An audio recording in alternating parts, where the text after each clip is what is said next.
2 Samuel, Chapter 1, the New Living Translation. Please take a moment to like and subscribe so I can keep creating free audio Bible content. Thanks for listening, and God bless. After the death of Saul, David returned from his victory over the Amalekites and spent 2 days in Ziklag. On the 3rd day, a man arrived from Saul's army camp. He had torn his clothes and put dirt on his head to show that he was in mourning. He fell to the ground before David in deep respect. "Where have you come from?" David asked. "I escaped from the Israelite camp," the man replied. "What happened?" David demanded. "Tell me how the battle went." The man replied, "Our entire army fled from the battle. Many of the men are dead, and Saul and his son Jonathan are also dead." "How do you know Saul and Jonathan are dead?" David demanded of the young man. The man answered, "I happened to be on Mount Gilboa, and there was Saul leaning on his spear when the enemy chariots and charioteers closing in on him. When he turned and saw me, he cried out for me to come to him. 'How can I help?' I asked him. He responded, 'Who are you?' 'I am an Amalekite,' I told him. Then he begged me, 'Come over here and put me out of my misery, for I am in terrible pain and want to die.' So I killed him," the Amalekite told David, "for I knew he couldn't live. Then I took his crown and his armband, and I have brought them here to you, my lord." David and his men tore their clothes in sorrow when they heard the news. They mourned and wept and fasted all day for Saul and his son Jonathan, and for the Lord's army and the nation of Israel, because they had died by the sword that day. Then David said to the young man who had brought the news, "Where are you from?" And he replied, "I am a foreigner, an Amalekite, who lives in your land." "Why were you not afraid to kill the Lord's anointed one?" David asked. Then David said to one of his men, "Kill him." So the man thrust his sword into the Amalekite and killed him.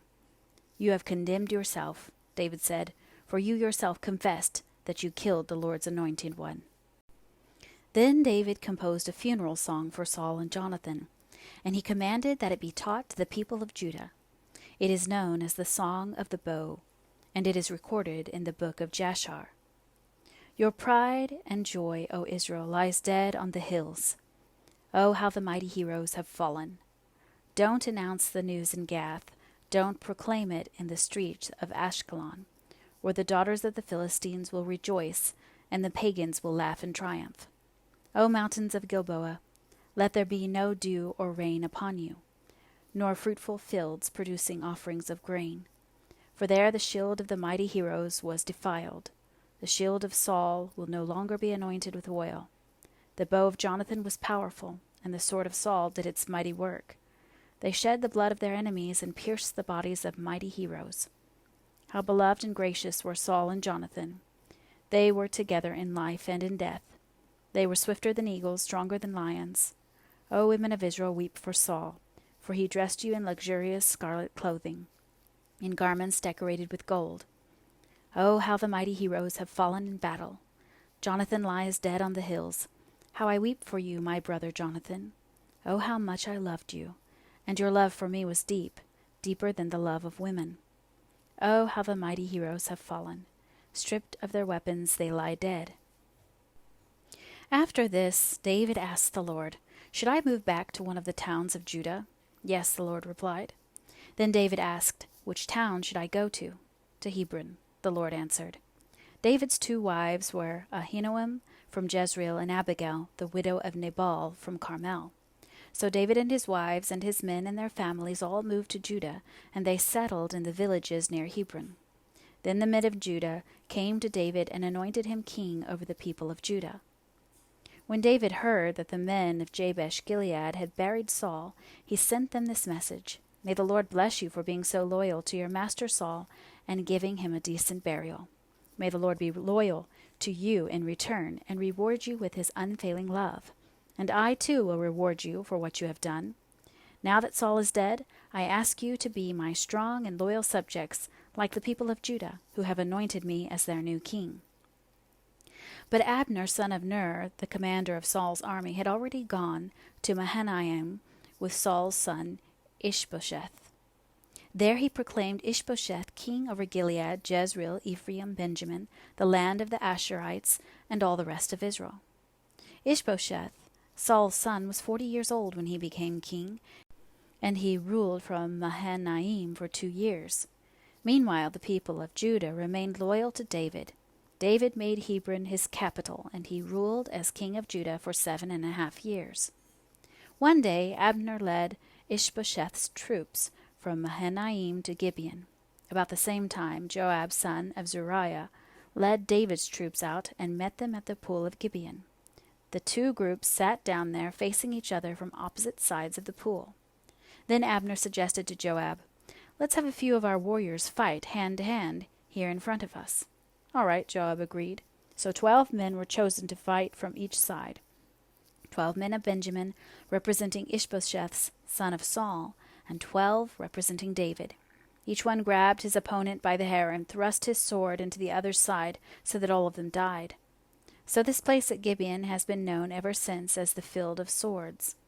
A fierce battle followed that day, and Abner and the men of Israel were defeated by the forces of David. Joab, Abishai, and Asahel, the 3 sons of Zeruiah, were among David's forces that day. Asahel could run like a gazelle, and he began chasing Abner. He pursued him relentlessly, not stopping for anything. When Abner looked back and saw him coming, he called out, "Is that you, Asahel?" "Yes, it is," he replied. "Go fight someone else," Abner warned. "Take on one of the younger men and strip him of his weapons." But Asahel kept right on chasing Abner. Again Abner shouted to him, "Get away from here. I don't want to kill you. How could I ever face your brother Joab again?" But Asahel refused to turn back, so Abner thrust the butt end of his spear through Asahel's stomach, and the spear came out through his back. He stumbled to the ground and died there, and everyone who came by that spot stopped and stood still when they saw Asahel lying there. When Joab and Abishai found out what had happened, they set out after Abner. The sun was just going down as they arrived at the hill of Ammah, near Giah, along the road to the wilderness of Gibeon. Abner's troops from the tribe of Benjamin regrouped there at the top of the hill to take a stand. Abner shouted down to Joab, "Must we always be killing each other? Don't you realize that bitterness is the only result? When will you call off your men from chasing their Israelite brothers?" Then Joab said, "God only knows what would have happened if you hadn't spoken, for we would have chased you all night if necessary." So Joab blew the ram's horn, and his men stopped chasing the troops of Israel. All that night Abner and his men retreated through the Jordan Valley. They crossed the Jordan River, traveling all through the morning, and didn't stop until they arrived at Mahanaim. Meanwhile, Joab and his men also returned home. When Joab counted his casualties, he discovered that only 19 men were missing, in addition to Asahel. But 360 of Abner's men had been killed, all from the tribe of Benjamin. Joab and his men took Asahel's body to Bethlehem and buried him in his father's tomb. Then they traveled all night and reached Hebron at daybreak. Chapter 3. That was the beginning of a long war between those who were loyal to Saul and those loyal to David. As time passed, David became stronger and stronger, while Saul's dynasty became weaker and weaker. These are the sons who were born to David in Hebron. The oldest was Amnon, whose mother was Ahinoam from Jezreel. The second was Daniel, whose mother was Abigail, the widow of Nabal from Carmel. The third was Absalom, whose mother was Maacah, the daughter of Talmai, king of Geshur. The fourth was Adonijah, whose mother was Haggith. The fifth was Shephatiah, whose mother was Abital. The sixth was Ithream, whose mother was Eglah, David's wife. These sons were all born to David in Hebron. As the war between the house of Saul and the house of David went on, Abner became a powerful leader among those loyal to Saul. One day, Ishbosheth, Saul's son, accused Abner of sleeping with one of his father's concubines, a woman named Rizpah, daughter of Aiah. Abner was furious. "Am I some Judean dog to be kicked around like this?" he shouted. "After all I have done for your father, Saul and his family and friends by not handing you over to David. Is this my reward, that you find fault with me about this woman? May God strike me and even kill me if I don't do everything I can to help David get what the Lord has promised him.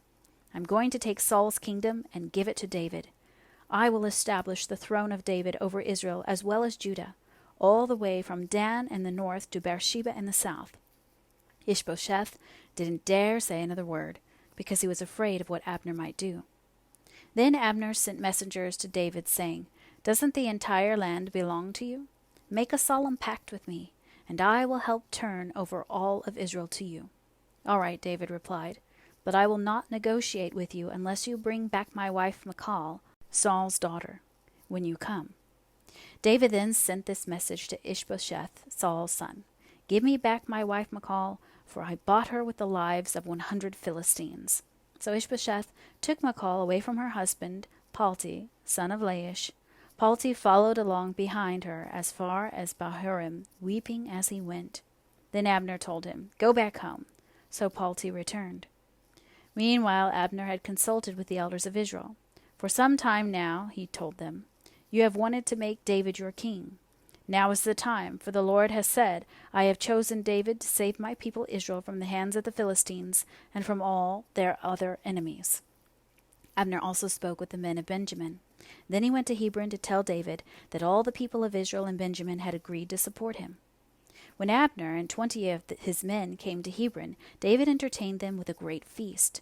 Then Abner said to David, "Let me go and call an assembly of all Israel to support my lord the king. They will make a covenant with you to make you their king, and you will rule over everything your heart desires." So David sent Abner safely on his way.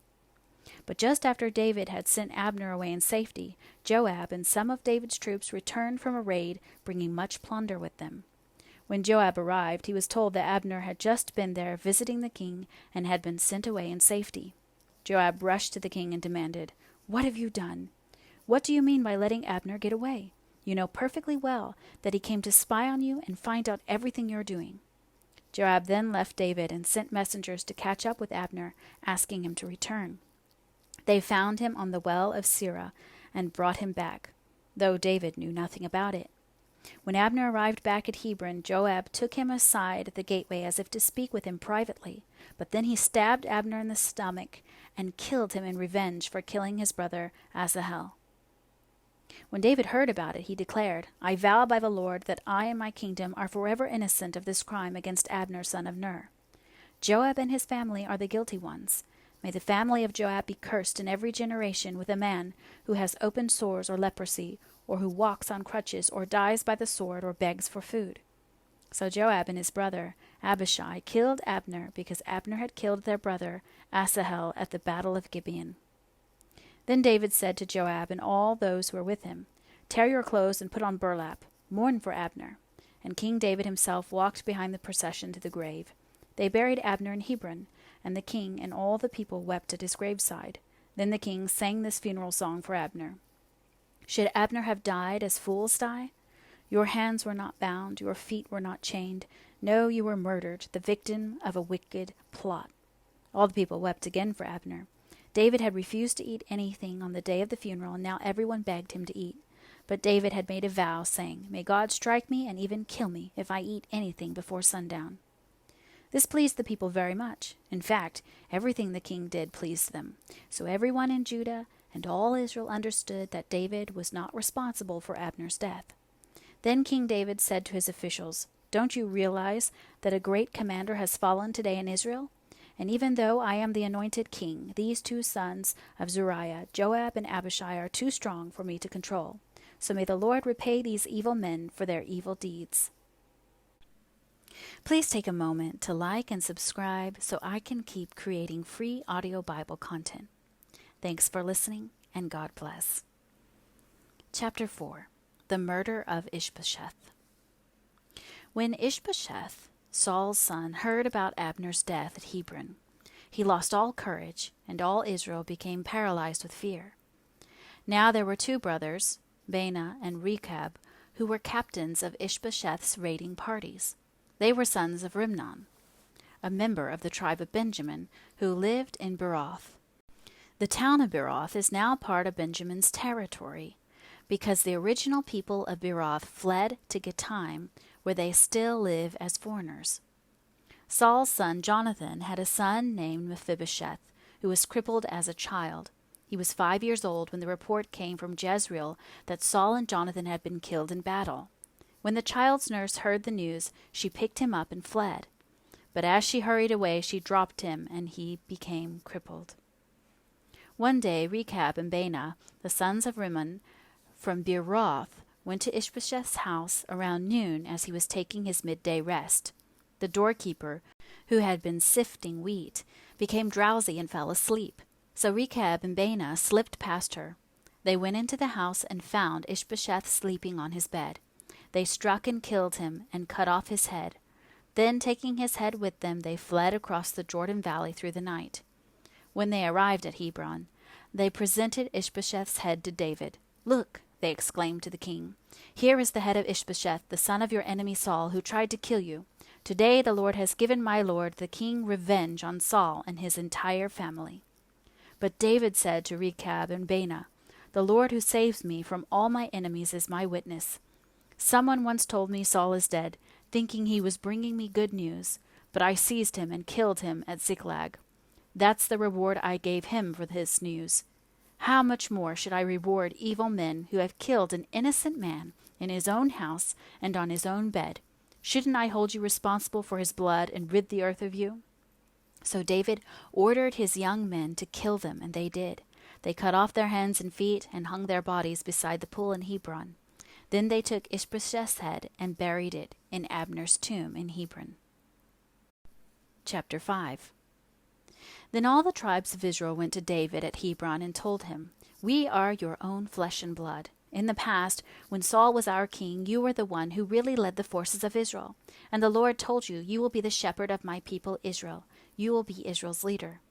So there at Hebron, King David made a covenant before the Lord with all the elders of Israel, and they anointed him king of Israel.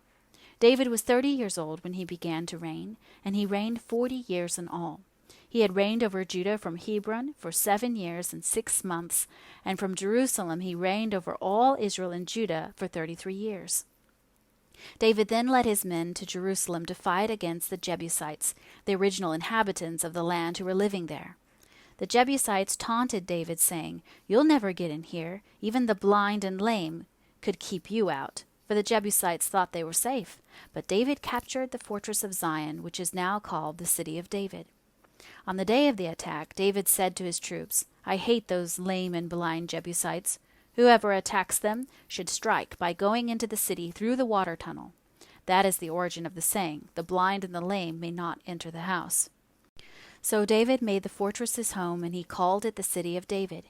He extended the city, starting at the supporting terraces and working inward, and David became more and more powerful because the Lord God of heaven's armies was with him. Then King Hiram of Tyre sent messengers to David along with cedar timber and carpenters and stonemasons, and they built David a palace. And David realized that the Lord had confirmed him as king over Israel and had blessed his kingdom for the sake of his people Israel. After moving from Hebron to Jerusalem, David married more concubines and wives, and they had more sons and daughters. These are the names of David's sons who were born in Jerusalem: Shemua, Shobab, Nathan, Solomon, Ibhar, Elishua, Nepheg, Japhia, Elishama, Eliada, and Eliphalet. When the Philistines heard that David had been anointed king of Israel, they mobilized all their forces to capture him. But David was told they were coming, so he went into the stronghold. The Philistines arrived and spread out across the valley of Rephaim. So David asked the Lord, "Should I go out to fight the Philistines? Will you hand them over to me?" The Lord replied to David, "Yes, go ahead. I will certainly hand them over to you." So David went to Baal Perazim and defeated the Philistines there. "The Lord did it," David exclaimed. "He burst through my enemies like a raging flood." So he named the place Baal Perazim, which means the Lord who bursts through. The Philistines had abandoned their idols there, so David and his men confiscated them. But after a while the Philistines returned and again spread out across the valley of Rephaim. And again David asked the Lord what to do. "Do not attack them straight on," the Lord replied. "Instead, circle around behind and attack them near the poplar trees. When you hear a sound like marching feet in the tops of the poplar trees, be on the alert. That will be the signal that the Lord is moving ahead of you to strike down the Philistine army." So David did what the Lord commanded, and he struck down the Philistines all the way from Gibeon to Gezer. Chapter 6. Then David again gathered all of the elite troops in Israel, 30,000 in all. He led them to Bela of Judah to bring back the ark of God, which bears the name of the Lord of heaven's armies, who is enthroned between the cherubim. They placed the ark of God on a new cart and brought it from Abinadab's house, which was on a hill. Uzzah and Ahio, Abinadab's sons, were guiding the cart that carried the ark of God. Ahio walked in front of the ark. David and all the people of Israel were celebrating before the Lord, singing songs and playing all kinds of musical instruments, lyres, harps, tambourines, castanets, and cymbals. But when they arrived at the threshing floor of Nacon, the oxen stumbled, and Uzzah reached out his hand and steadied the ark of God. Then the Lord's anger was aroused against Uzzah, and God struck him dead because of this. So Uzzah died right there beside the ark of God. David was angry because the Lord's anger had burst out against Uzzah. He named that place Perez Uzzah, which means to burst out against Uzzah, and it is still called today. David was now afraid of the Lord, and he asked, "How can I ever bring the ark of the Lord back into my care?" So David decided not to move the ark of the Lord into the city of David. Instead, he took it to the house of Obed-Edom of Gath. The ark of the Lord remained there in Obed-Edom's house for 3 months, and the Lord blessed Obed-Edom and his entire household. Then King David was told, "The Lord has blessed Obed-Edom's household and everything he has because of the ark of God." So David went there and brought the ark of God from the house of Obed-Edom to the city of David with a great celebration. After the men who were carrying the ark of the Lord had gone 6 steps, David sacrificed a bull and a fattened calf. And David danced before the Lord with all his might, wearing a priestly garment. So David and all the people of Israel brought up the ark of the Lord with shouts of joy and the blowing of ram's horn. But as the ark of the Lord entered the city of David, Michal, the daughter of Saul, looked down from her window. When she saw King David leaping and dancing before the Lord, she was filled with contempt for him. They brought the ark of the Lord and set it in its place inside the special tent David had prepared for it, and David sacrificed burnt offerings and peace offerings to the Lord. When he had finished his sacrifices, David blessed the people in the name of the Lord of heaven's armies. Then he gave to every Israelite man and woman in the crowd a loaf of bread, a cake of dates, and a cake of raisins. Then all the people returned to their homes. When David returned home to bless his own family, Michal, the daughter of Saul, came out to meet him. She said in disgust, "How distinguished the king of Israel looked today, shamelessly exposing himself to the servant girls like any vulgar person might do." David retorted to Michal, "I was dancing before the Lord, who chose me above your father and all his family. He appointed me as the leader of Israel, the people of the Lord, so I celebrate before the Lord. Yes, and I am willing to look even more foolish than this, even to be humiliated in my own eyes. But those servant girls you mentioned will indeed think I am distinguished." So Michal, the daughter of Saul, remained childless throughout her entire life. Chapter 7. The Lord's Covenant Promised to David. When King David was settled in his palace, and the Lord had given him rest from all the surrounding enemies, the king summoned Nathan the prophet. "Look," David said, "I am living in a beautiful cedar palace, but the ark of God is out there in a tent." Nathan replied to the king, "Go ahead and do whatever you have in mind, for the Lord is with you." But that same night the Lord said to Nathan, "Go and tell my servant David, this is what the Lord has declared. Are you the one to build a house for me to live in? I have never lived in a house, from the day I brought the Israelites out of Egypt until this very day. I have always moved from one place to another with a tent and a tabernacle as my dwelling.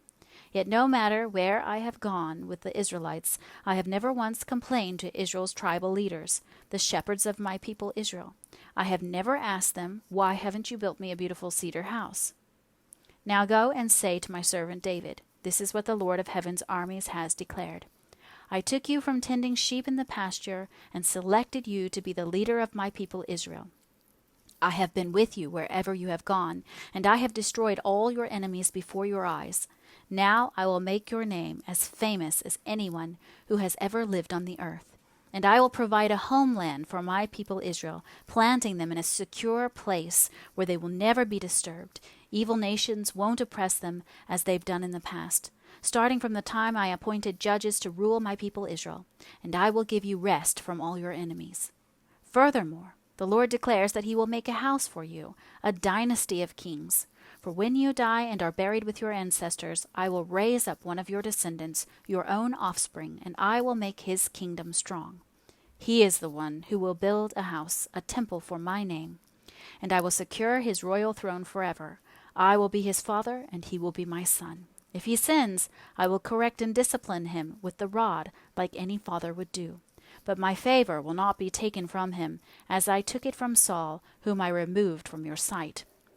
Your house and your kingdom will continue before me for all time, and your throne will be secure forever."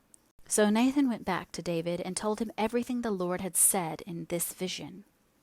Then King David went in and sat before the Lord and prayed, "Who am I, O sovereign Lord, and what is my family, that you have brought me this far? And now, sovereign Lord, in addition to everything else, you speak of giving your servant a lasting dynasty. Do you deal with everyone this way, O sovereign Lord?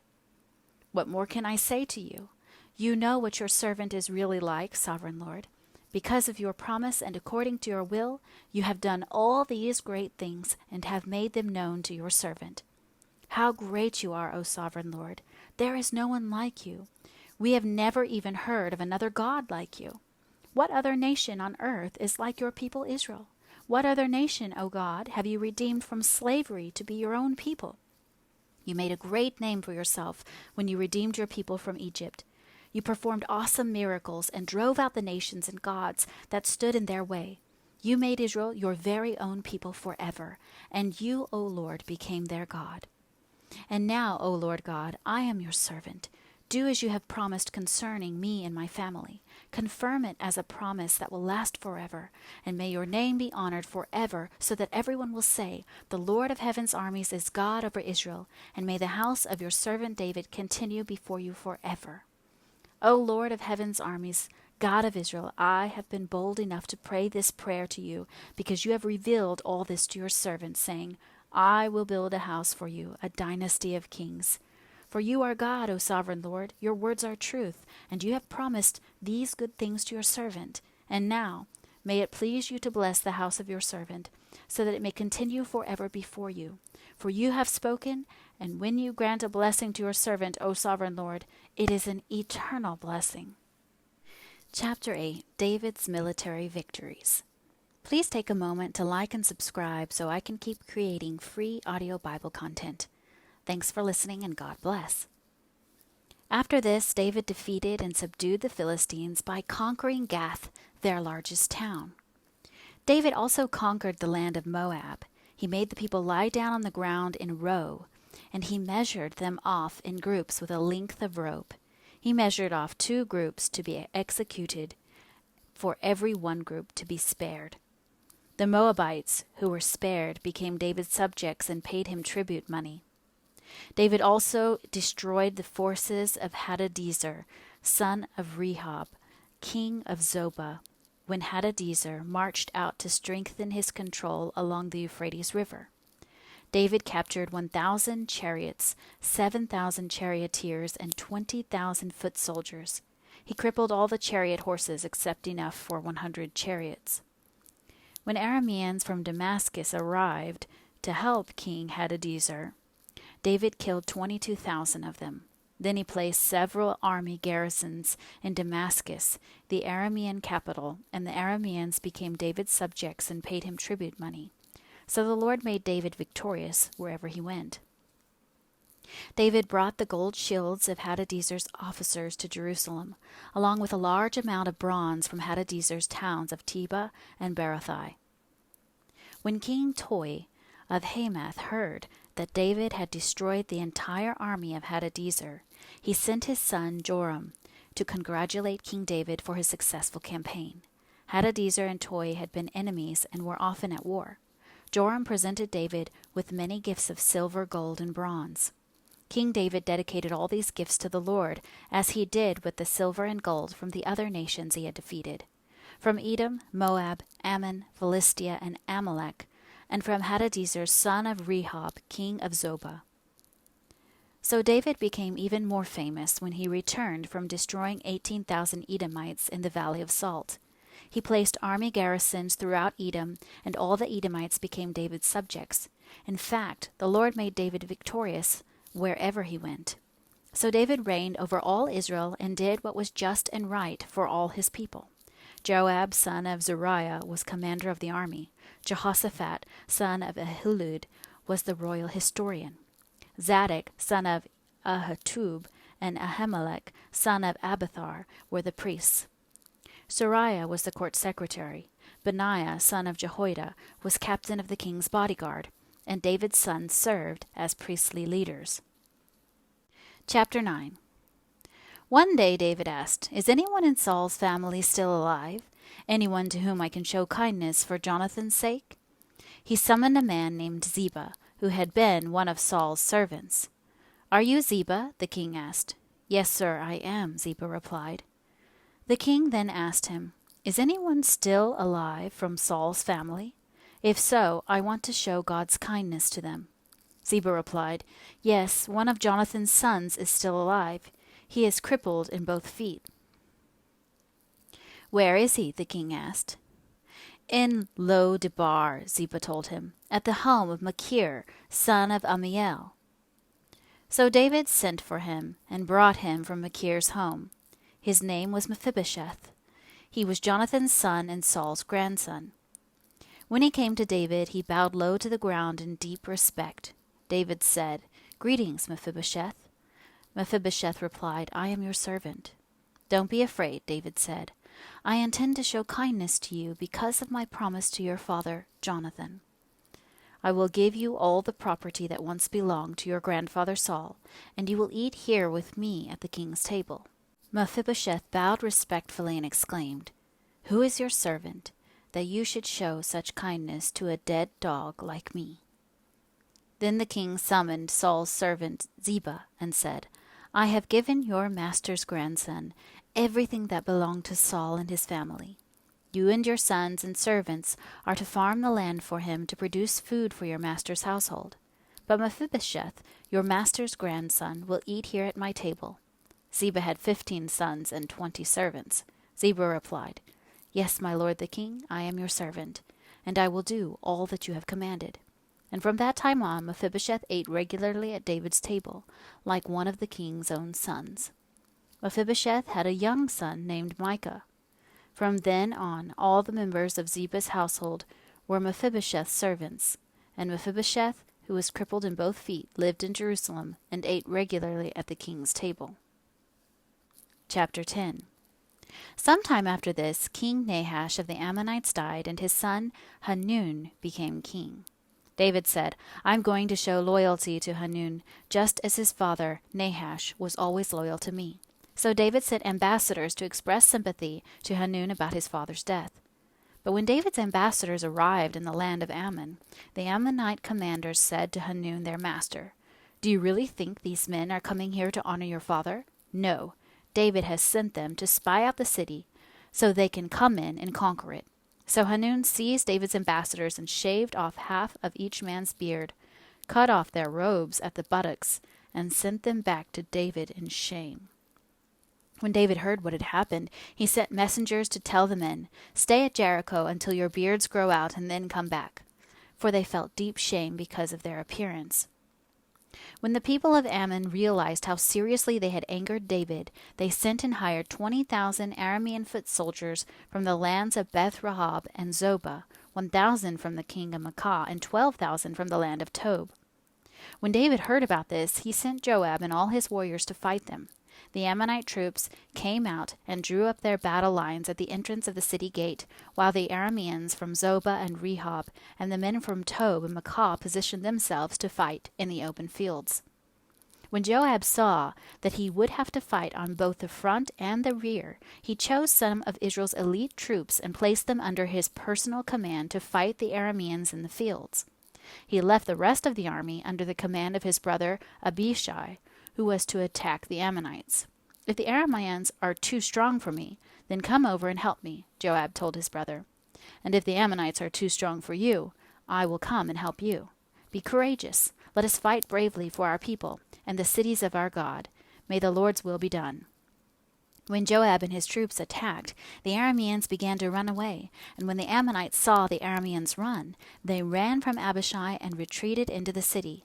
After the battle was over, Joab returned to Jerusalem.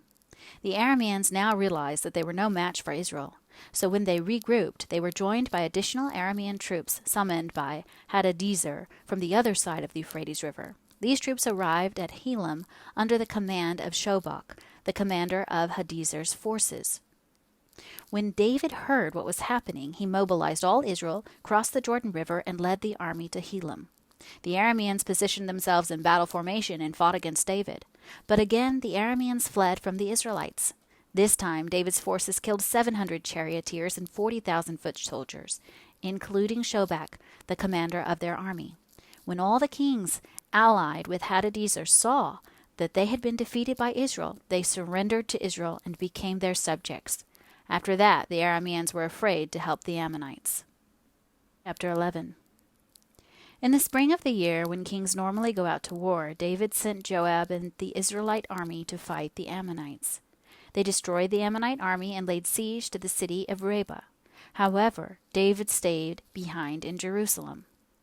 Late one afternoon, after his midday rest, David got out of bed and was walking on the roof of the palace. As he looked out over the city, he noticed a woman of unusual beauty taking a bath. He sent someone to find out who she was, and he was told, "She is Bathsheba, the daughter of Eliam, and the wife of Uriah the Hittite." Then David sent messengers to get her, and when she came to the palace, he slept with her. She had just completed the purification rites after having her menstrual period. Then she returned home. Later, when Bathsheba discovered that she was pregnant, she sent David a message saying, "I'm pregnant." Then David sent word to Joab, "Send me Uriah the Hittite." So Joab sent him to David. When Uriah arrived, David asked him how Joab and the army were getting along and how the war was progressing. Then he told Uriah, "Go on home and relax." David even sent a gift to Uriah after he had left the palace. But Uriah didn't go home. He slept that night at the palace entrance with the king's palace guard. When David heard that Uriah had not gone home, he summoned him and asked, "What's the matter? Why didn't you go home last night after being away for so long?" Uriah replied, "The ark and the armies of Israel and Judah are living in tents, and Joab and my master's men are camping in the open fields. How could I go home to wine and dine and sleep with my wife? I swear that I would never do such a thing." "Well, stay here today," David told him, "and tomorrow you may return to the army." So Uriah stayed in Jerusalem that day and the next. Then David invited him to dinner and got him drunk. But even then, he couldn't get Uriah to go home to his wife. Again he slept at the palace entrance with the king's palace guard. So the next morning David wrote a letter to Joab and gave it to Uriah to deliver. This letter instructed Joab, "Station Uriah on the front lines where the battle is fiercest. Then pull back so that he will be killed." So Joab assigned Uriah to a spot close to the city wall where he knew the enemy's strongest men were fighting. And when the enemy's soldiers came out of the city to fight, Uriah the Hittite was killed along with several other Israelite soldiers. Then Joab sent a battle report to David. He told his messenger, "Report all the news of the battle to the king." But he might get angry and ask, "Why did the troops go so close to the city? Didn't they know there would be shooting from the walls? Wasn't Abimelech, son of Gideon, killed at Thebez by a woman who threw a millstone down on him from the wall? Why would you get so close to the wall?" Then tell him, "Uriah the Hittite was killed too." So the messenger went to Jerusalem and gave a complete report to David. "The enemy came out against us in the open fields," he said, "and as we chased them back to the city gate, the archers on the wall shot arrows at us. Some of the king's men were killed, including Uriah the Hittite." "Well, tell Joab not to be discouraged," David said. "The sword devours this one today and that one tomorrow. Fight harder next time and conquer the city." When Uriah's wife heard that her husband was dead, she mourned for him. When the period of mourning was over, David sent for her and brought her to the palace, and she became one of his wives. Then she gave birth to a son. But the Lord was displeased with what David had done. Chapter 12. So the Lord sent Nathan the prophet to tell David the story. There were 2 men in a certain town. One was rich, and one was poor. The rich man owned a great many sheep and cattle. The poor man owned nothing but one little lamb he had bought. He raised that little lamb, and it grew up with his children. It ate from the man's own plate and drank from his cup. He cuddled it in his arms like a baby daughter. One day a guest arrived at the home of the rich man, but instead of killing an animal from his own flock or herd, he took the poor man's lamb and killed it and prepared it for his guest. David was furious. "As surely as the Lord lives," he vowed, "any man who would do such a thing deserves to die. He must repay 4 lambs for the poor man, for the one he stole, and for having no pity." Then Nathan said to David, "You are that man. The Lord, the God of Israel, says, I anointed you king of Israel, and saved you from the power of Saul. I gave you your master's house, and his wives, and the kingdoms of Israel and Judah. And if that had not been enough, I would have given you much, much more. Why then have you despised the word of the Lord, and done this horrible deed? For you have murdered Uriah the Hittite with the sword of the Ammonites, and stolen his wife. From this time on your family will live by the sword, because you have despised me by taking Uriah's wife to be your own. This is what the Lord says. Because of what you have done, I will cause your own household to rebel against you. I will give your wives to another man before your very eyes, and he will go to bed with them in public view. You did it secretly, but I will make this happen to you openly in the sight of all Israel." Then David confessed to Nathan, "I have sinned against the Lord." Nathan replied, "Yes, but the Lord has forgiven you, and you won't die for the sin. Nevertheless, because you have shown utter contempt for the word of the Lord by doing this, your child will die." After Nathan returned to his home, the Lord sent a deadly illness to the child of David and Uriah's wife. David begged God to spare the child. He went without food and lay all night on the bare ground. The elders of his house pleaded with him to get up and eat with them, but he refused. Then on the 7th day the child died. David's advisers were afraid to tell him. He wouldn't listen to reason while the child was ill, they said. "What drastic thing will he do when we tell him the child is dead?" When David saw them whispering, he realized what had happened. "Is the child dead?" he asked. "Yes," they replied, "he is dead." Then David got up from the ground, washed himself, put on lotions, and changed his clothes. He went to the tabernacle and worshipped the Lord. After that, he returned to the palace and was served food and ate. His advisers were amazed. "We don't understand you," they told him. "While the child was still living, you wept and refused to eat. But now that the child is dead, you have stopped your mourning and are eating again." David replied, "I fasted and wept while the child was alive, for I said, 'Perhaps the Lord will be gracious to me and let the child live.' But why should I fast when he is dead? Can I bring him back again? I will go to him one day, but he cannot return to me." Then David comforted Bathsheba his wife and slept with her. She became pregnant and gave birth to a son, and David named him Solomon. The Lord loved the child and sent word through Nathan the prophet that they should name him Jedediah, which means beloved of the Lord, as the Lord had commanded.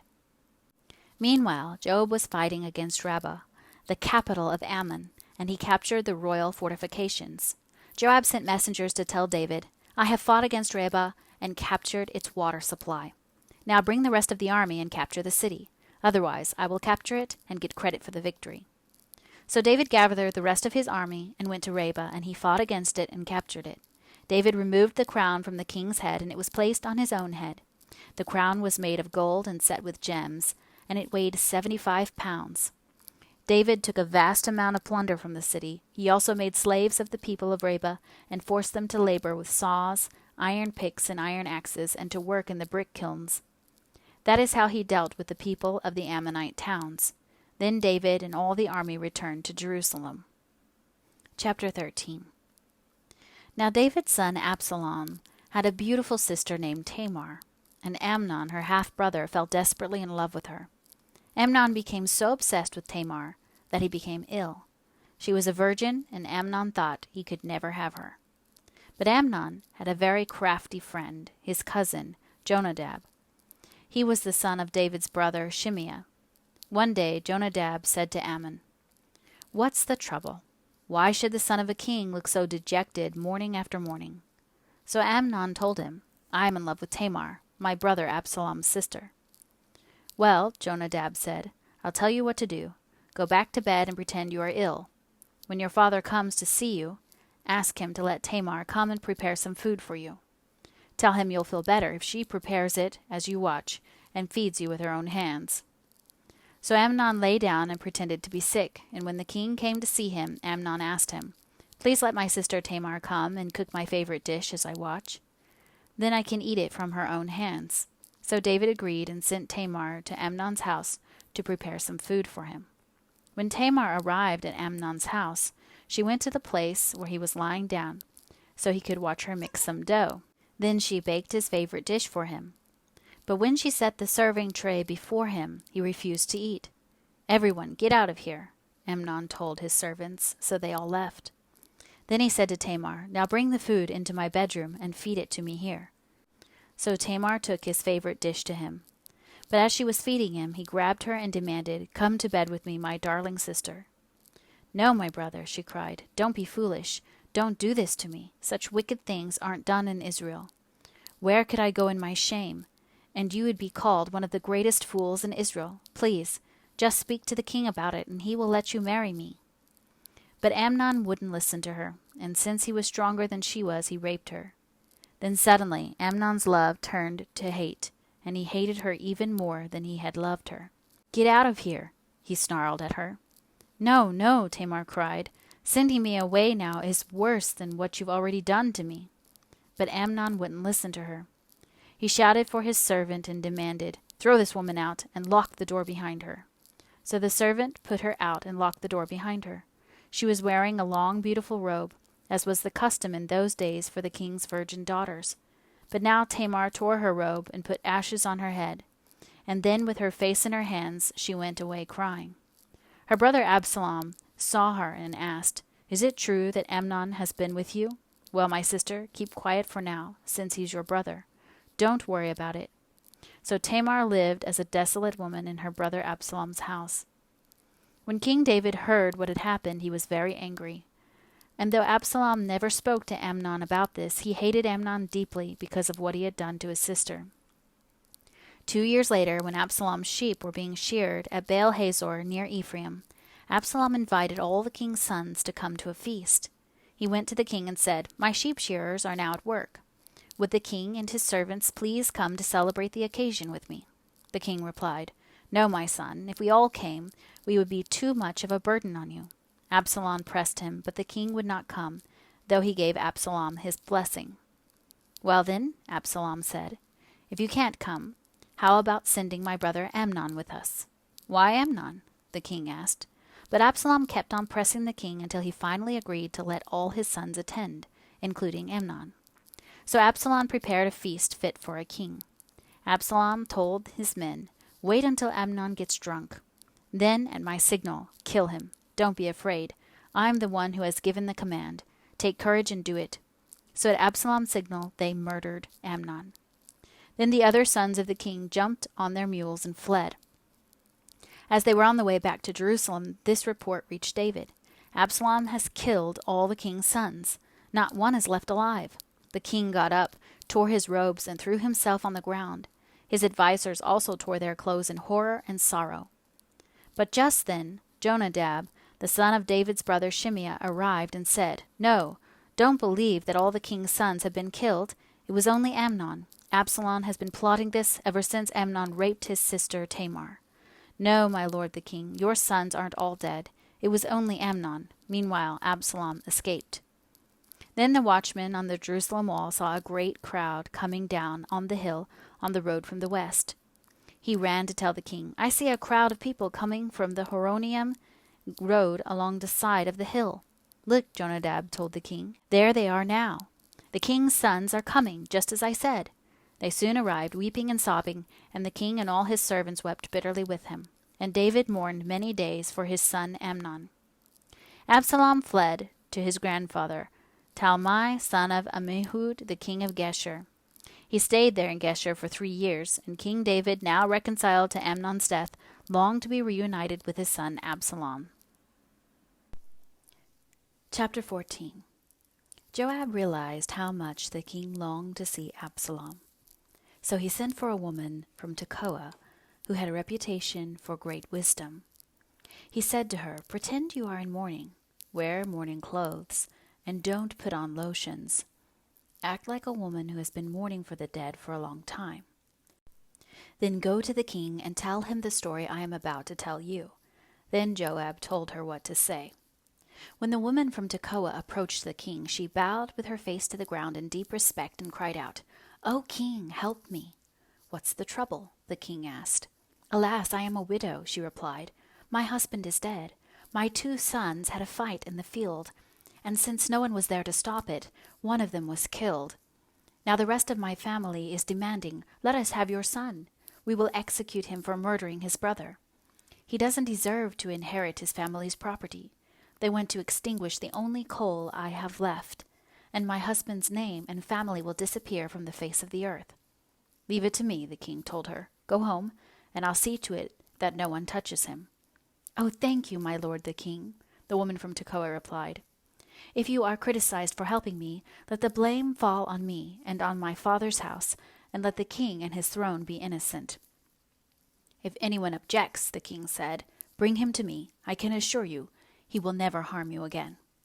Then she said, "Please swear to me by the Lord your God that you won't let anyone take vengeance against my son. I want no more bloodshed." "As surely as the Lord lives," he replied, "not a hair on your son's head will be disturbed." "Please allow me to ask one more thing of my lord, the king," she said. "Go ahead and speak," he responded. She replied, "Why don't you do as much for the people of God as you have promised to do for me? You have convicted yourself in making this decision because you have refused to bring home your own banished son. All of us must die eventually. Our lives are like water spilled out on the ground, which cannot be gathered up again. But God does not just sweep life away. Instead, he devises ways to bring us back when we have been separated from him. I have come to plead with my lord the king because people have threatened me. I said to myself, perhaps the king will listen to me and rescue us from those who would cut us off from the inheritance God has given us. Yes, my lord the king will give us peace of mind again. I know that you are like an angel of God in discerning good from evil. May the Lord your God be with you." "I must know one thing," the king replied, "and tell me the truth." "Yes, my lord the king," she responded. "Did Joab put you up to this?" And the woman replied, "My lord the king, how can I deny it? Nobody can hide anything from you. Yes, Joab sent me and told me what to say. He did it to place the matter before you in a different light. But you are as wise as an angel of God, and you understand everything that happens among us." So the king sent for Joab and told him, "All right, go and bring back the young man Absalom." Joab bowed with his face to the ground in deep respect and said, "At last I know that I have gained your approval, my lord the king, for you have granted me this request." Then Joab went to Geshur and brought Absalom back to Jerusalem. But the king gave this order, "Absalom may go to his own house, but he must never come into my presence." So Absalom did not see the king. Now Absalom was praised as the most handsome man in all Israel. He was flawless from head to foot. He cut his hair only once a year, and then only because it was so heavy. When he weighed it out, it came to 5 pounds. He had 3 sons and 1 daughter. His daughter's name was Tamar, and she was very beautiful.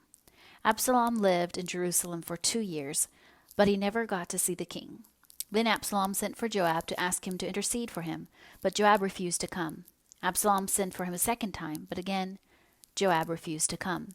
So Absalom said to his servants, "Go and set fire to Joab's barley field, the field next to mine." So they set his field on fire, as Absalom had commanded.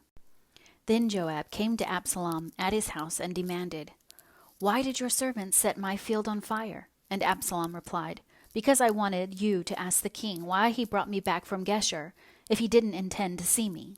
I might as well have stayed there. Let me see the king. If he finds me guilty of anything, then let him kill me." So Joab told the king what Absalom had said. Then at last David summoned Absalom, who came and bowed low before the king, and the king kissed him. Chapter 15. After this, Absalom bought a chariot and horses, and he hired 50 bodyguards to run ahead of him. He got up early every morning and went out to the gate of the city. When people brought a case to the king for judgment, Absalom would ask where in Israel they were from, and they would tell him their tribe. Then Absalom would say, "You've really got a strong case here. It's too bad the king doesn't have anyone to hear it. I wish I were the judge. Then everyone could bring their cases to me for judgment, and I would give them justice." When people tried to bow before him, Absalom wouldn't let them. Instead, he took them by the hand and kissed them.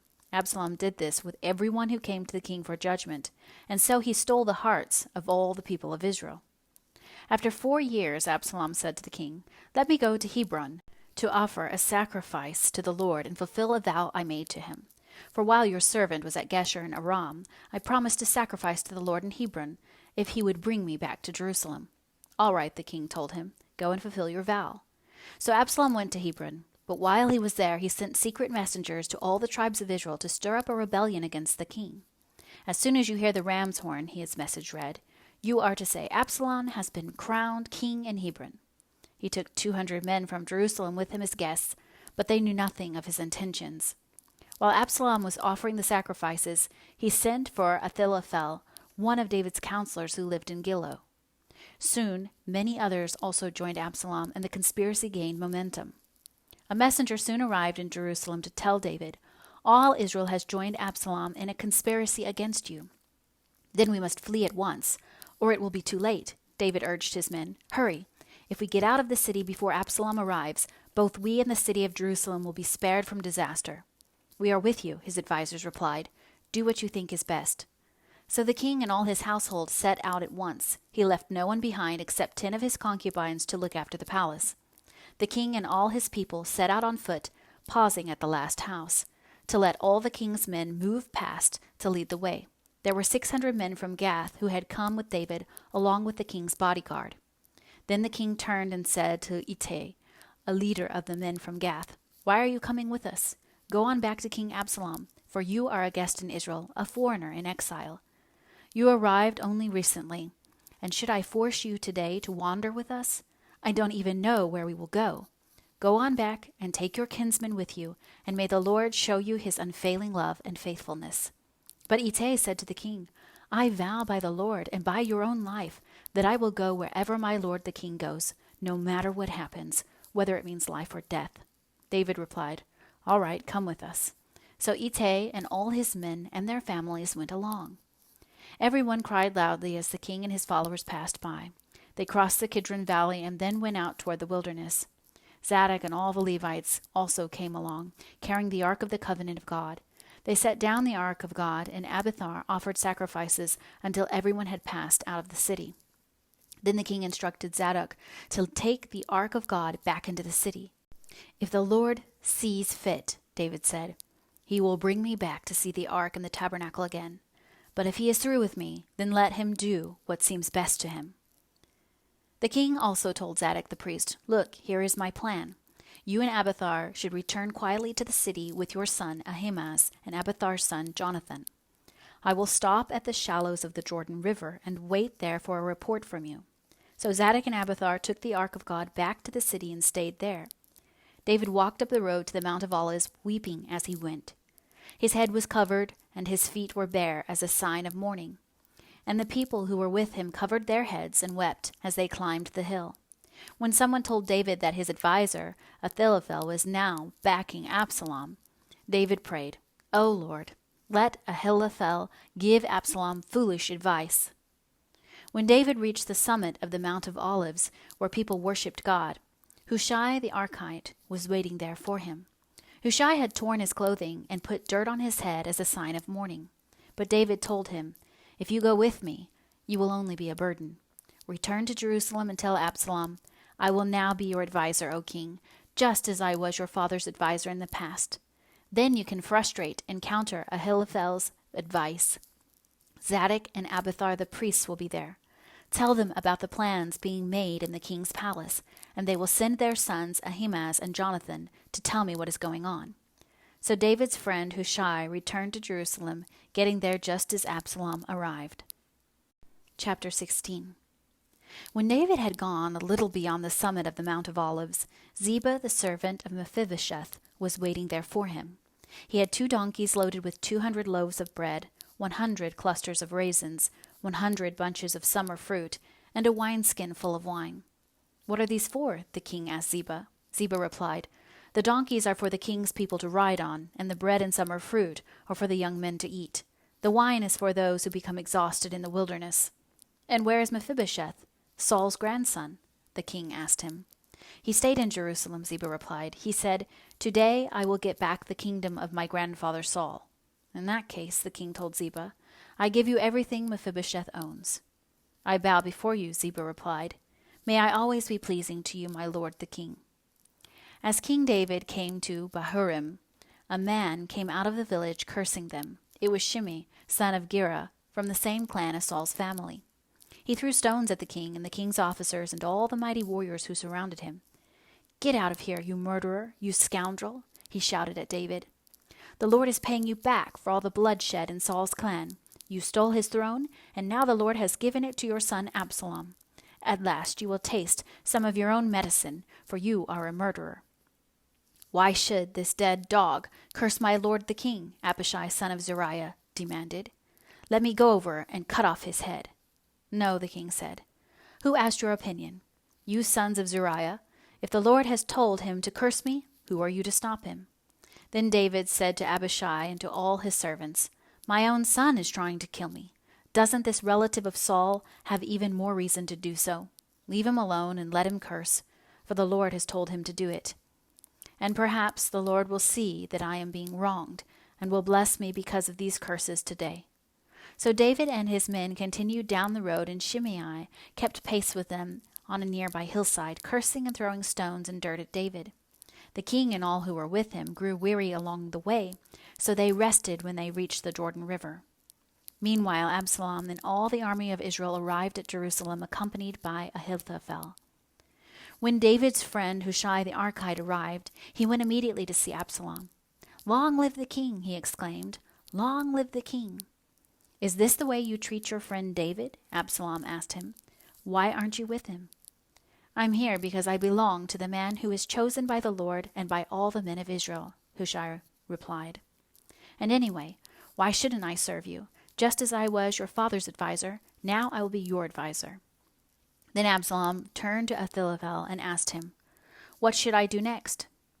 Ahithophel told him, "Go and sleep with your father's concubines, for he has left them here to look after the palace. Then all Israel will know that you have insulted your father beyond hope of reconciliation, and they will throw their support to you." So they set up a tent on the palace roof where everyone could see it, and Absalom went in and had sex with his father's concubines. Absalom followed Ahithophel's advice just as David had done, for every word Ahithophel spoke seemed as wise as though it had come directly from the mouth of God. Chapter 17. Now Ahithophel urged Absalom, "Let me choose 12,000 men to start out after David tonight. I will catch up with him while he is weary and discouraged.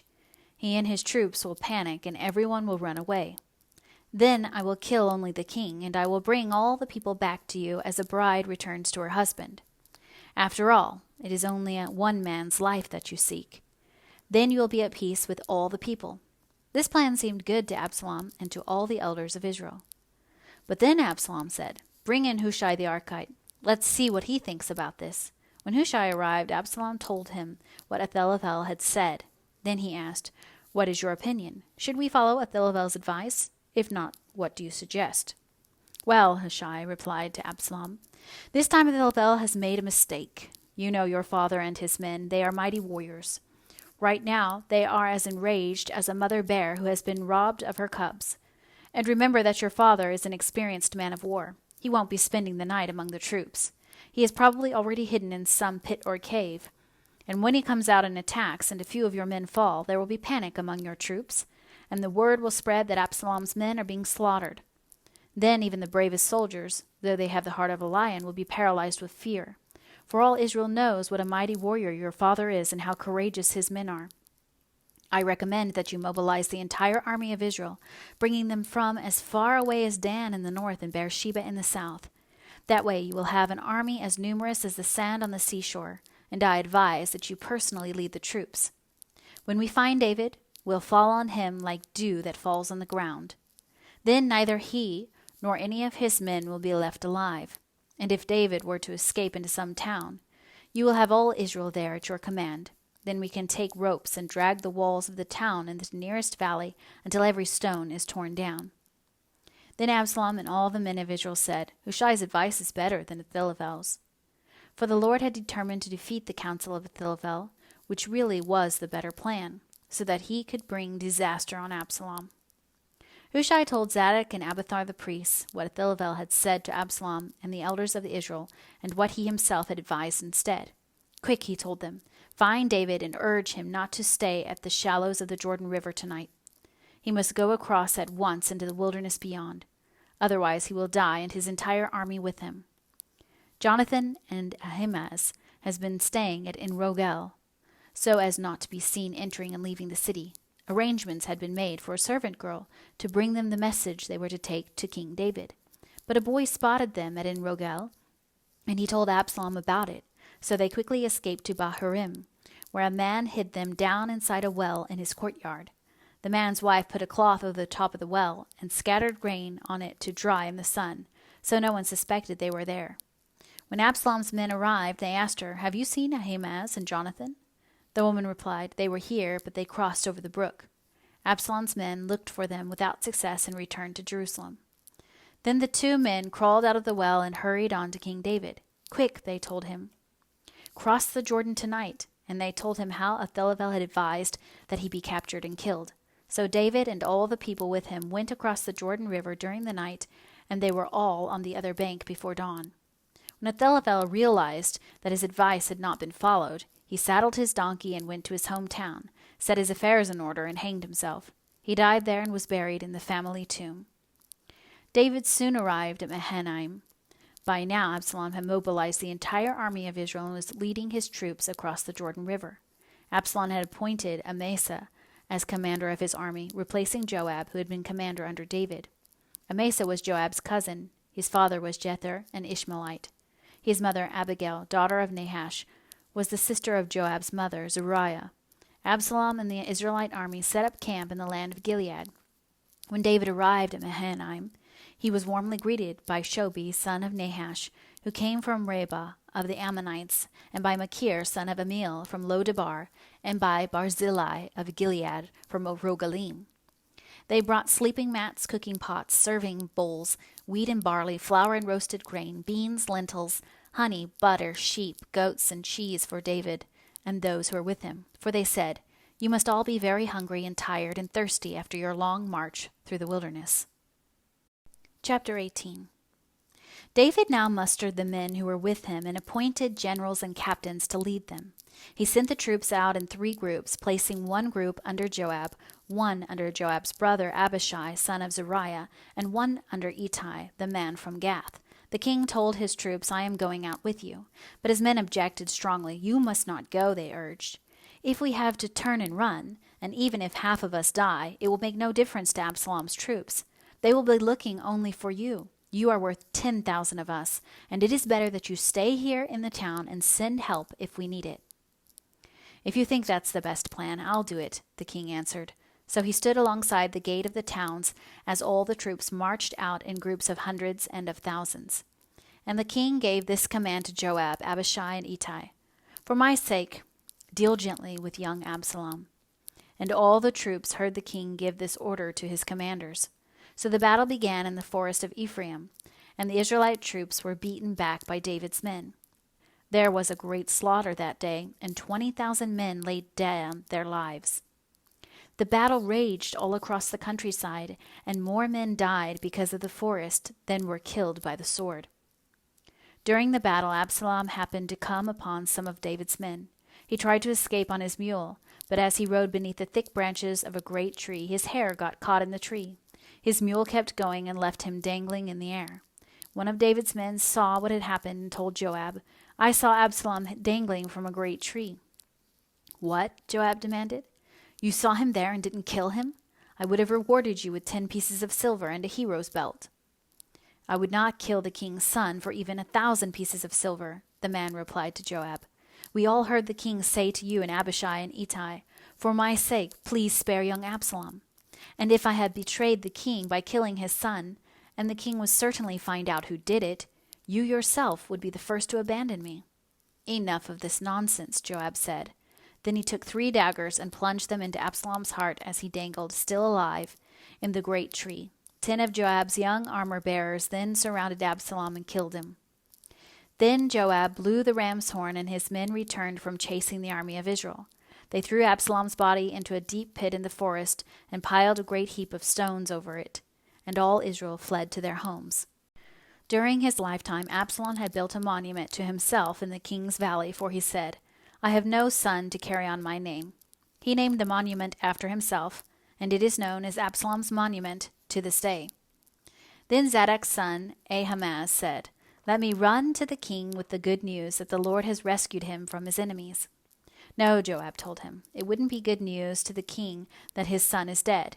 You can be my messenger another time, but not today." Then Joab said to a man from Ethiopia, "Go tell the king what you have seen." The man bowed and ran off. But Ahimaaz continued to plead with Joab, "Whatever happens, please let me go too." "Why should you go, my son?" Joab replied. "There will be no reward for your news." "Yes, but let me go anyway," he begged. Joab finally said, "All right, go ahead." And Ahimaaz took the less demanding route by way of the plain and ran to Mahanaim ahead of the Ethiopian. While David was sitting between the inner and outer gates of the town, the watchman climbed to the roof of the gateway by the wall. As he looked, he saw a lone man running toward them. He shouted the news down to David, and the king replied, "If he is alone, he has news." As the messenger came closer, the watchman saw another man running toward them. He shouted down, "Here comes another one." The king replied, "He also will have news." "The first man runs like Ahimaaz, son of Zadok," the watchman said. "He is a good man and comes with good news," the king replied. Then Ahimaaz cried out to the king, "Everything is all right." He bowed before the king with his face to the ground and said, "Praise to the Lord your God, who has handed over the rebels who dared to stand against my lord the king." "What about young Absalom?" the king demanded. "Is he all right?" Ahimaaz replied, "When Joab told me to come, there was a lot of commotion, but I didn't know what was happening." "Wait here," the king told him. So Ahimaaz stepped aside. Then the man from Ethiopia arrived and said, "I have good news for my lord the king. Today the Lord has rescued you from all those who rebelled against you." "What about young Absalom?" the king demanded. "Is he all right?" And the Ethiopian replied, "May all of your enemies, my lord the king, both now and in the future, share the fate of that young man." The king was overcome with emotion. He went up to the room over the gateway and burst into tears. And as he went, he cried, "Oh, my son Absalom, my son Absalom. If only I had died instead of you. Oh, Absalom, my son, my son." Chapter 19. Word soon reached Joab that the king was weeping and mourning for Absalom. As all the people heard of the king's deep grief for his son, the joy of that day's victory was turned into deep sadness. They crept back into the town that day as though they were ashamed and had deserted in battle. The king covered his face with his hands and kept on crying, "Oh, my son Absalom! Oh, Absalom, my son, my son." Then Joab went to the king's room and said to him, "We saved your life today and the lives of your sons, your daughters, and your wives and concubines. Yet you act like this, making us feel ashamed of ourselves. You seem to love those who hate you and hate those who love you. You have made it clear today that your commanders and troops mean nothing to you. It seems that if Absalom had lived and all of us had died, you would be pleased. Now go out there and congratulate your troops, for I swear by the Lord that if you don't go out, not a single one of them will remain here tonight. Then you will be worse off than ever before." So the king went out and took his seat at the town gate, and as the news spread throughout the town that he was there, everyone went to him. Meanwhile, the Israelites who had supported Absalom fled to their homes, and throughout all the tribes of Israel there was much discussion and argument going on. The people were saying, "The king rescued us from our enemies and saved us from the Philistines, but Absalom chased him out of the country. Now Absalom, whom we anointed to rule over us, is dead. Why not ask David to come back and be our king again?" Then King David sent Zadok and Abiathar the priests to say to the elders of Judah, "Why are you the last ones to welcome back the king into his palace? For I have heard that all Israel is ready. You are my relatives, my own tribe, my own flesh and blood. So why are you the last ones to welcome back the king?" And David told them to tell Amasa, "Since you are my own flesh and blood, like Joab, may God strike me and even kill me if I do not appoint you as commander of my army in his place." Then Amasa convinced all the men of Judah, and they responded unanimously. They sent word to the king, "Return to us and bring back all who are with you." So the king started back to Jerusalem, and when he arrived at the Jordan River, the people of Judah came to Gilgal to meet him and escort him across the river. Shimei, son of Gera, the man from the Bahurim in Benjamin, hurried across with the men of Judah to welcome King David. 1,000 other men from the tribe of Benjamin were with him, including Ziba, the chief servant of the house of Saul, and Ziba's 15 sons and 20 servants. They rushed down to the Jordan to meet the king. They crossed the shallows of the Jordan to bring the king's household across the river, helping him in every way they could. As the king was about to cross the river, Shimei fell down before him. "My lord the king, please forgive me," he pleaded. "Forget the terrible thing your servant did when you left Jerusalem. May the king put it out of his mind. I know how much I sinned. That is why I have come here today, the very first person in all Israel to greet my lord the king." Then Abishai, son of Zeruiah, said, "Shimei should die, for he cursed the Lord's anointed king." "Who asked your opinion, you sons of Zeruiah?" David exclaimed, "Why have you become my adversary today? This is not a day for execution, for today I am once again the king of Israel." Then turning to Shimei, David vowed, "Your life will be spared." Now Mephibosheth, Saul's grandson, came down from Jerusalem to meet the king. He had not cared for his feet, trimmed his beard, or washed his clothes since the day the king left Jerusalem. "Why didn't you come with me, Mephibosheth?" the king asked him. Mephibosheth replied, "My lord the king, my servant Ziba deceived me. I told him, 'Saddle my donkey so I can go with the king, for as you know I am crippled.' Ziba has slandered me by saying that I refused to come. But I know that my lord the king is like an angel of God. So do what you think is best. All my relatives and I could expect only death from you, my lord. But instead you have honored me by allowing me to eat at your own table. What more can I ask?" "You've said enough," David replied. "I've decided that you and Ziba will divide your land equally between you." "Give him all of it," Mephibosheth said. "I am content just to have you safely back again, my lord the king." Barzillai of Gilead had come down from Rogelim to escort the king across the Jordan. He was very old, 80 years of age, and very wealthy. He was the one who had provided food for the king during the stay in Mahanaim. "Come across with me and live in Jerusalem," the king said to Barzillai. "I will take care of you there." "No," he replied, "I am far too old to go with the king to Jerusalem. I am 80 years old today, and I can no longer enjoy anything. Food and wine are no longer tasty, and I cannot hear the singers as they sing. I would only be a burden to my lord the king. Just to go across the Jordan River with the king is all the honor I need. Then let me return again to die in my own town where my father and mother are buried. But here is your servant, my son Kimham. Let him go with my lord the king and receive whatever you want to give him." "Good," the king agreed. "Kimham will go with me, and I will help him in any way you would like, and I will do for you anything you want."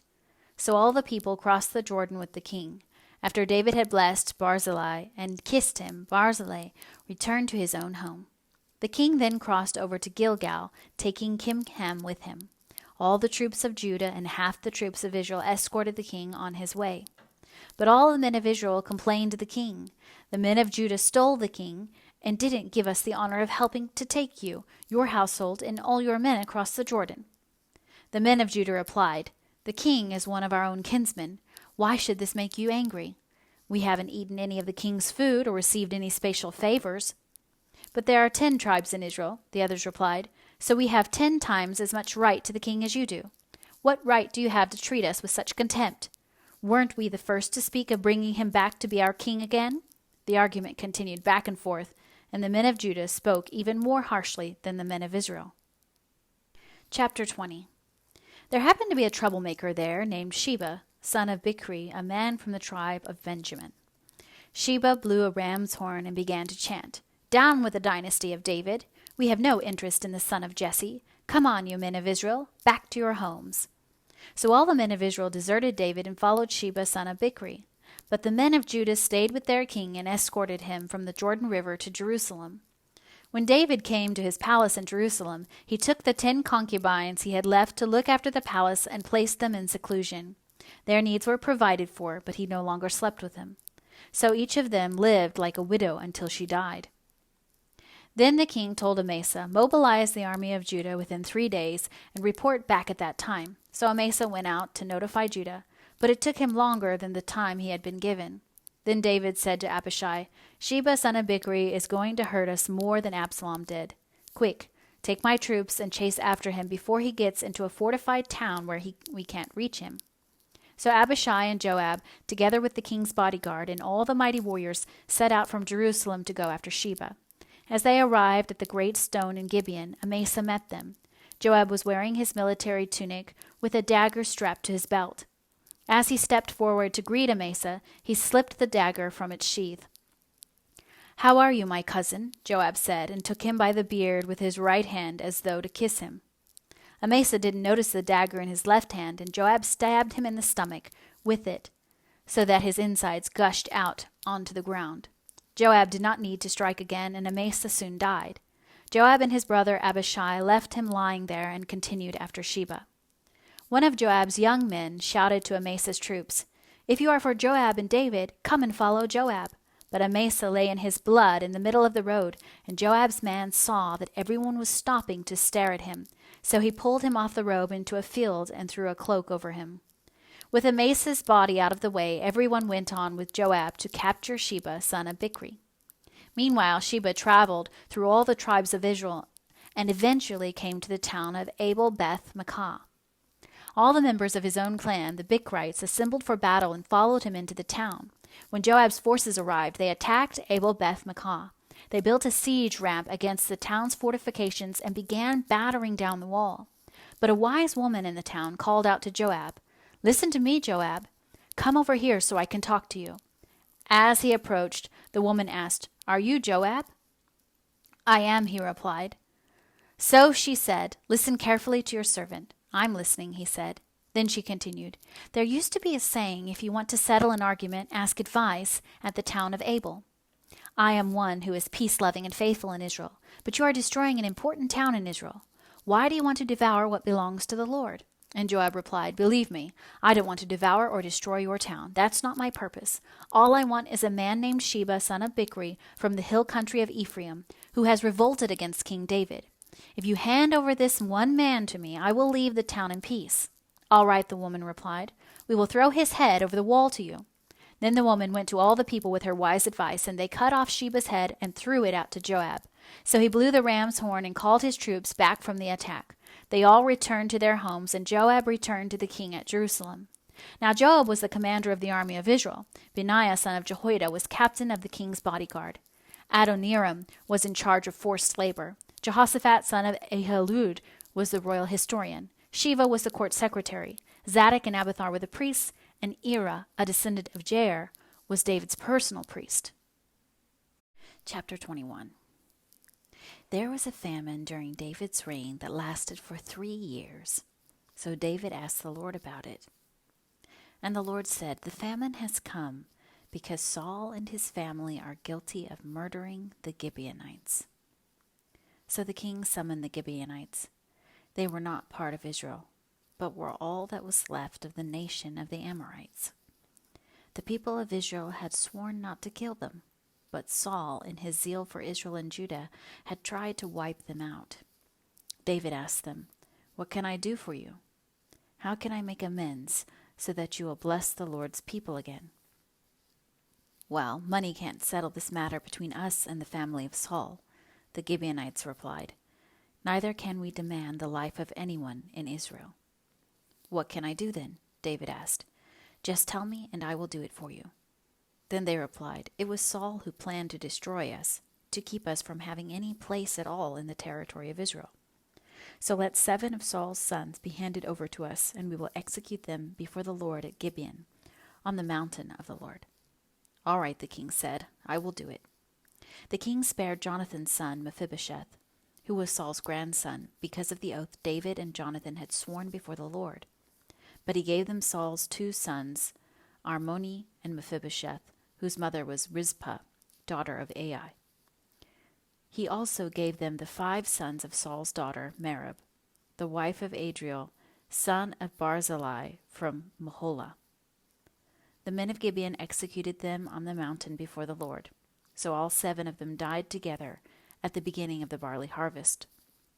Then Rizpah, daughter of Ai, the mother of 2 of the men, spread burlap on a rock and stayed there the entire harvest season. She prevented the scavenger birds from tearing at their bodies during the day and stopped wild animals from eating them at night. When David heard what Rizpah, Saul's concubine, had done, he went to the people of Jabesh Gilead and retrieved the bones of Saul and his son Jonathan. When the Philistines had killed Saul and Jonathan on Mount Gilboa, the people of Jabesh Gilead stole their bodies from the public square of Bethshan, where the Philistines had hung them. So David obtained the bones of Saul and Jonathan, as well as the bones of the men the Gibeonites had executed. Then the king ordered that they bury the bones in the tomb of Kish, Saul's father, at the town of Zelah in the land of Benjamin. After that, God ended the famine in the land. Once again the Philistines were at war with Israel, and when David and his men were in the thick of battle, David became weak and exhausted. Ishbi-benob was a descendant of the giants. His bronze spearhead weighed more than 7 pounds, and he was armed with a new sword. He had cornered David and was about to kill him, but Abishai, son of Zeruiah, came to David's rescue and killed the Philistine.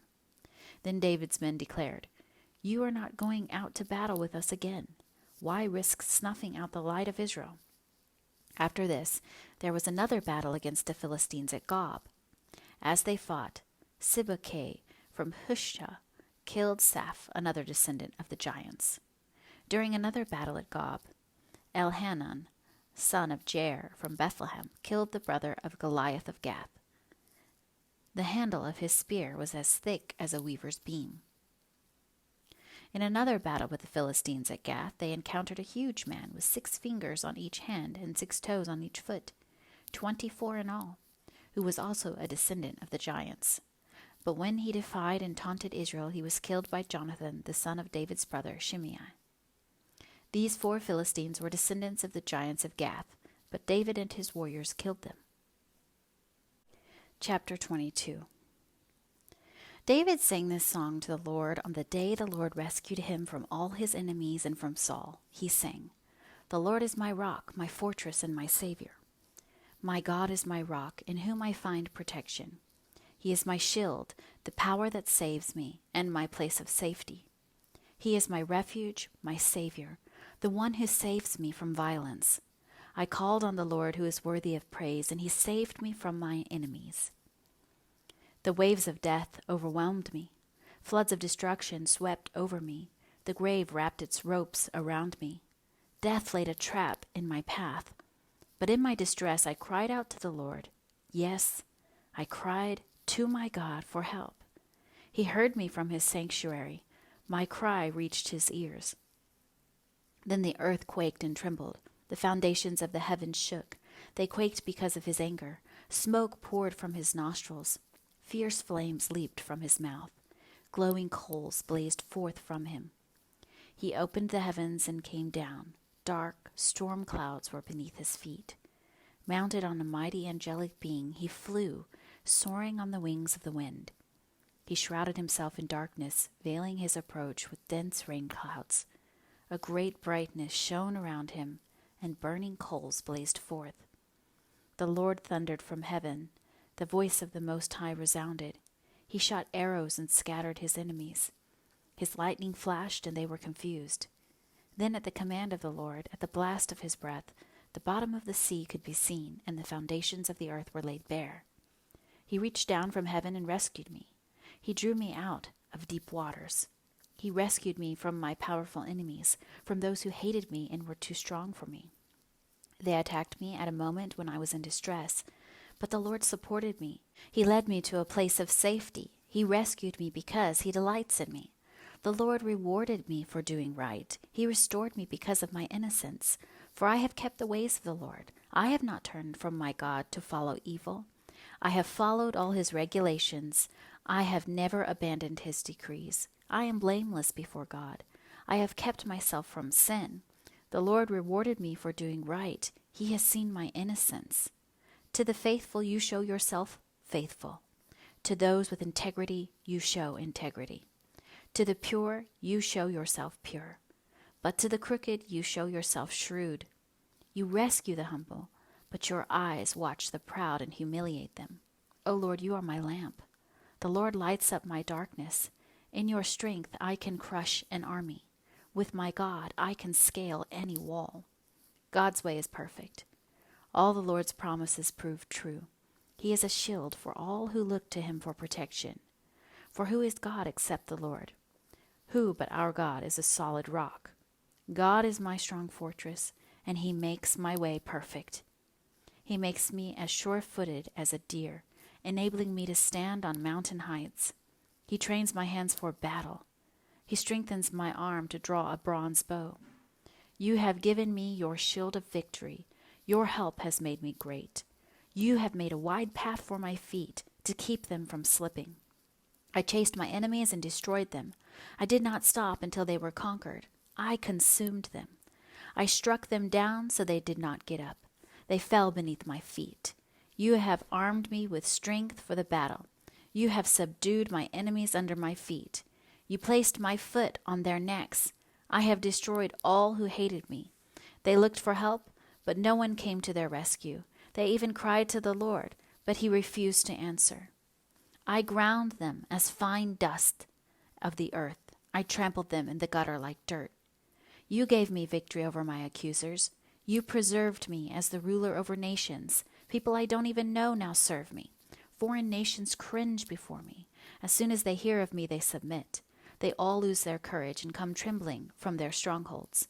The Lord lives. Praise to my rock. May God, the rock of my salvation, be exalted. He is the God who pays back those who harm me. He brings down the nations under me and delivers me from my enemies. You hold me safe beyond the reach of my enemies. You save me from violent opponents. For this, O Lord, I will praise you among the nations. I will sing praises to your name. You give great victories to your king. You show unfailing love to your anointed, to David and all his descendants forever. Please take a moment to like and subscribe so I can keep creating free audio Bible content. Thanks for listening, and God bless. Chapter 23. These are the last words of David. David, the son of Jesse, speaks. David, the man who was raised up so high. David, the man anointed by the God of Jacob. David, the sweet psalmist of Israel. The Spirit of the Lord speaks through me.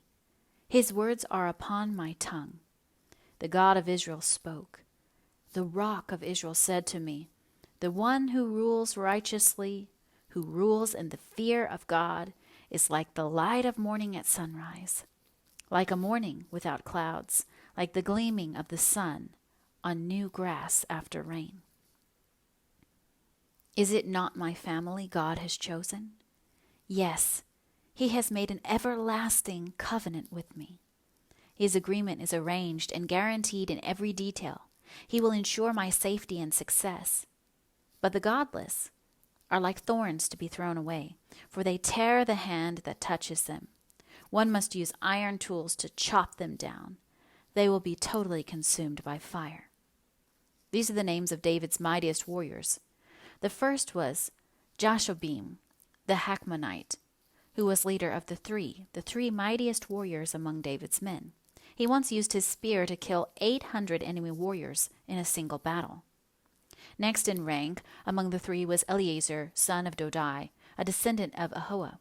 Once Eleazar and David stood together against the Philistines when the entire Israelite army had fled. He killed Philistines until his hand was too tired to lift his sword, and the Lord gave him a great victory that day. The rest of the army did not return until it was time to collect the plunder. Next in rank was Shammah, son of Agee from Harar. One time the Philistines gathered at Lehi, and attacked the Israelites in a field full of lentils. The Israelite army fled, but Shammah held his ground in the middle of the field and beat back the Philistines. So the Lord brought about a great victory. Once during the harvest, when David was at the cave of Adullam, the Philistine army was camped in the valley of Rephaim. The 3 who were among the 30, an elite group among David's fighting men, went down to meet him there. David was staying in the stronghold at the time, and a Philistine detachment had occupied the town of Bethlehem. David remarked longingly to his men, "Oh, how I would love some of that good water from the well by the gate in Bethlehem." So the 3 broke through the Philistine lines, drew some water from the well by the gate in Bethlehem, and brought it back to David, but he refused to drink it. Instead, he poured it out as an offering to the Lord. "The Lord forbid that I should drink this," he exclaimed. "This water is as precious as the blood of these men who risked their lives to bring it to me." So David did not drink it.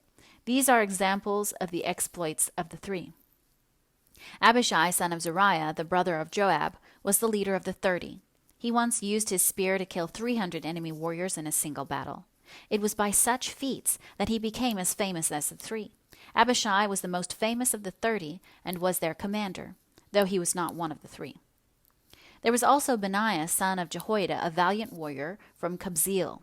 He did many heroic deeds, which included killing 2 champions of Moab. Another time, on a snowy day, he chased a lion down into a pit and killed it. Once armed only with a club, he killed an imposing Egyptian warrior who was armed with a spear. Benaiah wrenched the spear from the Egyptian's hand and killed him with it. Deeds like these made Benaiah as famous as the 3 mightiest warriors. He was more honored than the other members of the 30, though he was not one of the 3, and David made him captain of his bodyguard.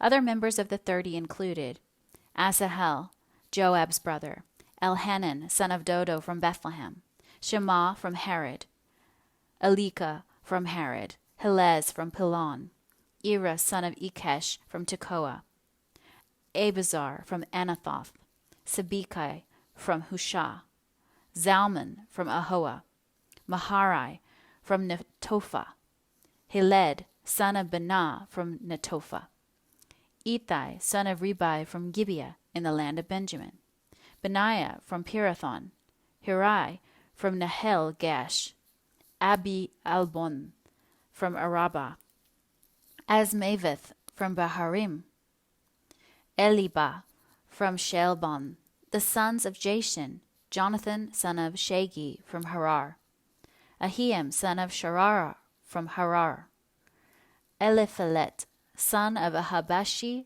from Makkah, Eliam, son of Ahithophel from Gilo, Hezro from Carmel, Perai from Arba, Egal, son of Nathan from Zobah, Bani from Gad, Zelek from Ammon, Naharai from Beroth, the armor-bearer of Joab, son of Zeruiah, Ira from Jatir, Gareb from Jatir, Uriah the Hittite. There were 37 in all. Chapter 24. Once again the anger of the Lord burned against Israel, and he caused David to harm them by taking a census. "Go and count the people of Israel and Judah," the Lord told him. So the king said to Joab and the commanders of the army, "Take a census of all the tribes of Israel, from Dan in the north to Beersheba in the south, so I may know how many people there are." But Joab replied to the king, "May the Lord your God let you live to see 100 times as many people as there are now. But why, my lord the king, do you want to do this?" But the king insisted that they take the census, so Joab and the commanders of the army went out to count the people of Israel. First they crossed the Jordan and camped at Aroer, south of the town in the valley, in the direction of Gad. Then they went to Jazer, then to Gilead in the land of Tatim Hodshi, and to Dan Jan around to Sidon. Then they came to the fortress of Tyre and all the towns of the Hivites and Canaanites. Finally they went south to Judah as far as Beersheba. Having gone through the entire land for 9 months and 20 days, they returned to Jerusalem. Joab reported the number of people to the king. There were 800,000 capable warriors in Israel who could handle a sword, and 500,000 in Judah. But after he had taken the census, David's conscience began to bother him, and he said to the Lord, "I have sinned greatly by taking this census. Please forgive my guilt, Lord, for doing this foolish thing." The next morning the word of the Lord came to the prophet Gad, who was David's seer. This was the message. Go and say to David, this is what the Lord says. I will give you 3 choices. Choose one of these punishments, and I will inflict it on you. So Gad came to David and asked him, will you choose 3 years of famine throughout your land, 3 months of fleeing from your enemies, or 3 days of severe plague throughout your land? Think this over and decide what answer I should give the Lord who sent me.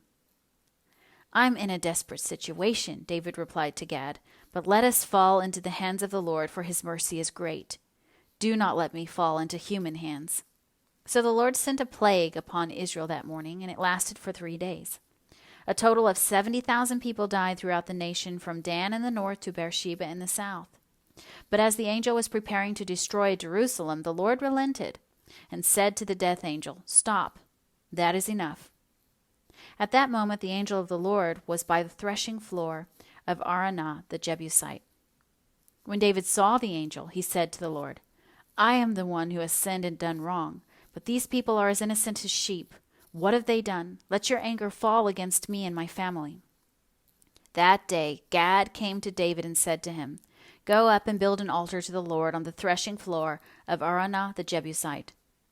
So David went up to do what the Lord had commanded him. When Araunah saw the king and his men coming toward him, he came and bowed before the king with his face to the ground. Why have you come, my lord the king? Araunah asked. David replied, I have come to buy your threshing floor and to build an altar to the Lord there, so that he will stop the plague. Take it, my lord the king, and use it as you wish, Araunah said to David.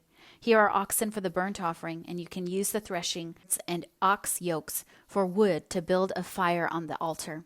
I will give it all to you, your majesty, and may the Lord your God accept your sacrifice. But the king replied to Araunah, no, I insist on buying it, for I will not present burnt offerings to the Lord my God that have cost me nothing. So David paid him 50 pieces of silver for the threshing floor and the oxen.